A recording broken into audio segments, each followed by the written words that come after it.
Hi, welcome to 2020 Tasty Treats, where we're having a whole lot of fun with 20 things this year. We're doing some foundation piece blocks at the moment, so these are the blocks here. There's 20 different blocks, so we're doing one a day for 20 days. And we've been quite busy for 12 days already, so we're on to block 13 now. So what we're doing this time is a block that's in two segments, and it's going to be like a little skeleton tree, and it's just a little bit of fun. Not too hard to make this one, which is quite good. Not that any of them are too hard to make. So if you've already registered with GourmetQuilter.com to receive the pattern, you'll have a printable pattern like this that you can cut your segments apart, leaving a little bit of a surround outside each of the segments so that we can trim them down afterwards. And so what I've actually done, because it is fairly straightforward, is I've already made one of the segments. So I've already done this segment here. And I've done a good portion of the other segment as well, but I've left the fiddly bit, which is the last little bit, just to go through that with you. So what we've been doing is sewing onto the foundation with our fabric on the other side and flipping the fabric over, and then we'll be trimming up the block afterwards. So I've gone this far here, so we've got all our four main branches in, but there's one little short branch at the top here. So I've got my pieces already cut here to put in, so we're going to put that, so this is actually piece number 13 on this segment, so we're going to pop that one in next. So I'm just placing that behind. I can see where that is. If you can't quite see, if you fold along the line that you're going to be stitching on, you can place your piece of fabric there behind. Just make sure that you've got enough coming out both sides, and it's going to be covered here, so there's plenty there to do that with. So I'm going to go to the machine. Remember, I've got a shorter stitch. Instead of the 2.5 standard stitch on this banana, I've got a 1.5. We make it shorter because it makes it stronger and it perforates more frequently, which is great for the pulling out of the papers later. Otherwise, I've got regular 50 weight cotton. I've got a regular sewing needle. Nothing different other than the stitch length. So I'll just go a little bit beyond the actual seam line that's on the pattern so that it goes in as part of the seam allowance. So having got that piece on, I now just want to trim that seam, so I fold back along the stitching line, trim my little seam, and then I just like to press everything as I go because I find it just sits that much better. Press that over. So now we've got to put piece number 14 on, because we kind of want to do that top corner next, but it's number 15. 14 is this long trunk up the middle. So I've got a piece of fabric already sitting here, so I want to place that behind. So if you're not quite sure where that's sitting, same thing, just fold that back along the stitching line. You can pre-fold the lines on the paper before you start sewing, which does make it a little bit easier to fold them again later, even though we keep pressing them flat again. So I'm just leaving enough that I know is a good amount for a seam allowance. My strip is definitely wide enough to flip around. So piece number 14 is the tree trunk, and we just want to make sure there's enough there to go in as a seam allowance, and we can just stitch all the way up that piece 14. Starting right from just out of the seam allowance trimming line so that everything is joined in.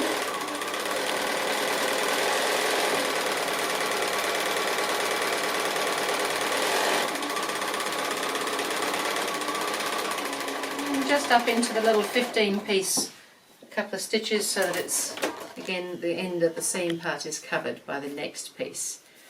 So now we want to fold the paper back. Now this is a bit tricky because I've sewn right to the edge on some of my other pieces, but I can just pull those away so that I can fold that back, so that I can trim that seam. It doesn't really matter too much about this piece of paper because it will be all coming out very soon anyway. Oops, missed a bit here. So I'm just going to trim my seam allowance. So I'm trimming ever so slightly under 1/4 of an inch, not as little as 1/8, but just not quite the 1/4, because these pieces are fairly small so that the seam doesn't get in the way of the next piece. So just fold all that back out again, fold my fabric over and press it,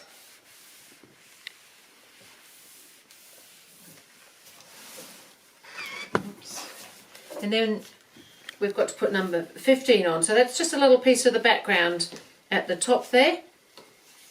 So I can just get that ready again. If you can't see where you're going, fold that down, stitch that across there. Just remember that it's got to be big enough to cover right out to the seam allowance area out there. This goes right across the top of the little trunk.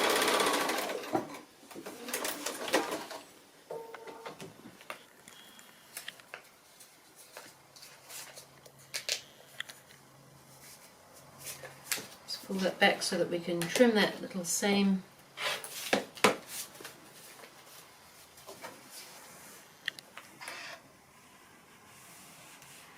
And there's just one more piece to go across the corner there to tidy all that up. So I've cut, because this one also had a corner, I cut a larger square and I've cut that in half, which will do both of these. So I'm just going to fold that along that line so that I can position that correctly.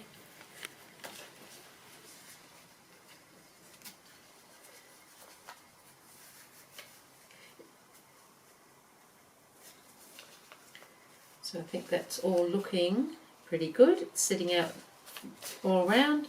It's going to be big enough to cover my piece when that's all flipped out, so I can go ahead now and stitch along that line, going right out to the seam allowance edge.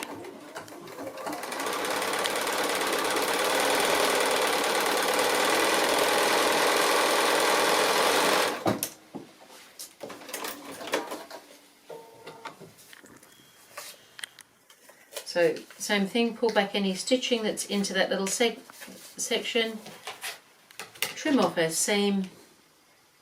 Woohoo, we are getting through these blocks. Hold the paper back out, fold the fabric over, press it all.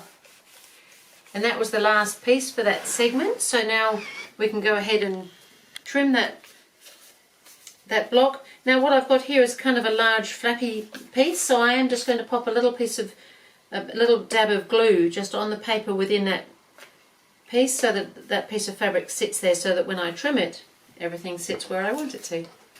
So this piece is ready for trimming now. So I'm just going to trim along that dotted line all the way around.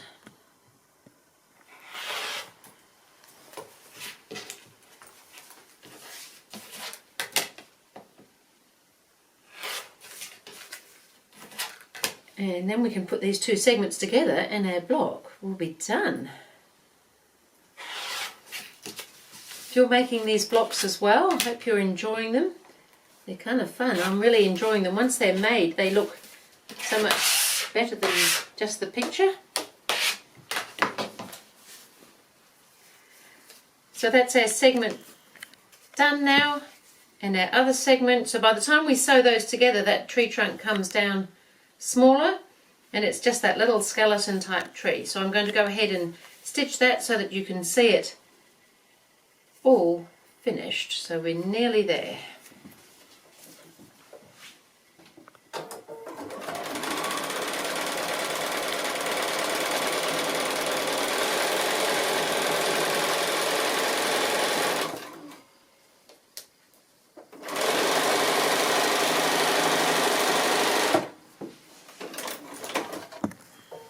Going to press that seam,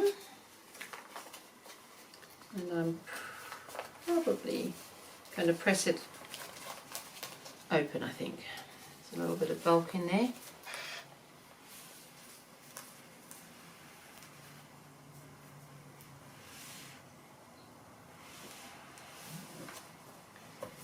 Woohoo! We have a little skeleton tree. So that was block 13 done. So thank you so much, and please do go and have a look on GourmetQuilter.com if you're interested in some more information, or indeed other patterns and things by GourmetQuilter. I'm going to pop this up here with the rest of our blocks. So that's block 13. We've just got another 7 to go to make the 20, but we're doing really well. So we'll see you again for block 14. Thank you.